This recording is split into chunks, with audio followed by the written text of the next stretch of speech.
खैबर पख्तूनख्वा हुकूमत का आईजी इस्लामाबाद के खिलाफ मुकदमा दर्ज करने का फैसला। खैबर पख्तूनख्वा हाउस इस्लामाबाद में तोड़फोड़ के मुकदमे में 600 पुलिस एहलकार भी नामजद होंगे। चोरी, दहशतगर्दी और दीगर दफात लगाई जाएंगी। बैरिस्टर सैफ ने कहा है कि केपी हाउस हमारा है, FIR कराएंगे। विफाकी वजीर अमीर मकाम ने आईजी इस्लामाबाद पर FIR का फैसला मज़हका खेज करार दे दिया।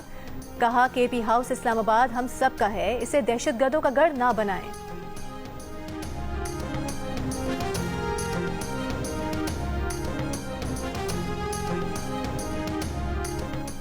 वज़ीर आज़म शहबाज शरीफ से तुर्की के सफ़ीर इरफान नज़ीर ओकलू की मुलाकात। वज़ीर आज़म ने पाक तुर्क तिजारत, सरमायाकारी, दिफा में ताउन मज़ीद बेहतर बनाने की ज़रूरत पर जोर दिया।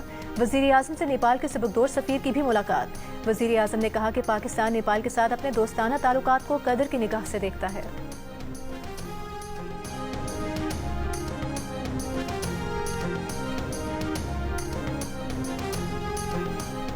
और हुकूमत का सुप्रीम कोर्ट और तमाम हाई कोर्ट्स के जजेस की तनख्वाहों और हाउस रेंट में और अलाउंसेस में इजाफा।